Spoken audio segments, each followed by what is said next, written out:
శేషన అంటే you love cinema so much, అంటే మీదైనా కానీ అదర్స్దైనా కానీ you love cinema so much. అంటే రీసెంట్గా మీరు అనాలజీ చేసిన gold fish and big fish అని అనాలజీ చేసినా కూడా దురంధర్ తెలుగు స్టేట్స్లో ఎలా ఉంది అనే దానికి మీరు రీట్వీట్ కూడా చేశారు రీసెంట్గా.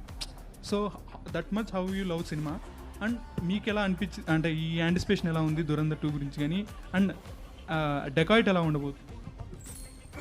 అంటే ఒకటండి, I'd love to say this, one of the reasons I called Dacoit or the film వీఎమ్ trying to make a goldfish is because ఇది పోటీ ఏం కాదండి. యూనో ఆర్ట్స్లో పోటీ ఉండదు. ఇట్ ఈస్ మనం ఒక గోల్డ్ చేస్తున్నామని నమ్మి చేస్తున్నాం మ్యాటర్ అంతే.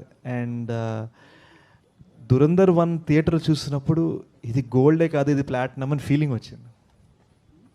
సో నాకు, అండ్ ఇప్పుడే కాదు, KGF 1 రిలీజ్ అయినప్పుడు I think I could be wrong, నాకు తెలిసినంత వరకు I was the first Telugu actor to tweet about KGF 1. It is not a gun, it's a bazooka అని నేను ట్వీట్ చేశాను. నేను థియేటర్లో అరిచాను KGF 1 చూస్తున్నప్పుడు. సో నాకు ఏ పోటీ లేదు, ఏ కాంపిటీషన్ లేదు, ఏ ఇది లేదు.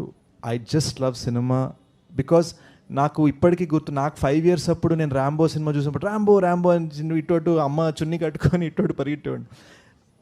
ఆ చిన్నపిల్లడికి తెలీదు what is competition, what is release date, what is box office collection, what is ఇది 1000 కోట్లు వచ్చిందా, ఎన్ని రోజులు ఆడింది, ఎన్ని సెంటర్లో ఆడింది, ఆ చిన్నపిల్లడికి ఏం తెలియదు. అండ్ ఫ్రాంక్లీ చెప్పాలంటే నిజంగా మనం ఈరోజు మన హెడ్లైన్స్, మన సోషల్ మీడియా పక్కన పెట్టేసి నిజంగా ఆలోచిస్తే యాజ్ హ్యూమన్ బీయింగ్స్ మనము పట్టించుకో, మనకు కావాల్సిన ఒక మంచి సినిమా.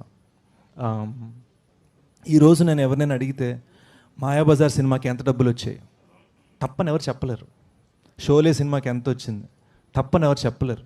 కానీ మీరు ఏం చెప్పగలరు, మాయాబజార్ ఎంత ఎంజాయ్ చేశారు మీరు చూసి అని చెప్పగలరు, షోలే చిన్నప్పుడు చూసినప్పుడు ఎంత ఎంజాయ్ చేశారని చెప్పగలరు. And that is the magic of cinema. Ultimately నేను జెన్యున్గా మనస్ఫూర్తిగా నమ్మేది, ప్రొడ్యూసర్ని సేవ్ చేసుకొని మనం ఎంత అద్భుతమైన సినిమా తీసాం అన్నది ఒక్కటే మ్యాటర్ మామ, నథింగ్ ఎల్స్ మ్యాటర్స్.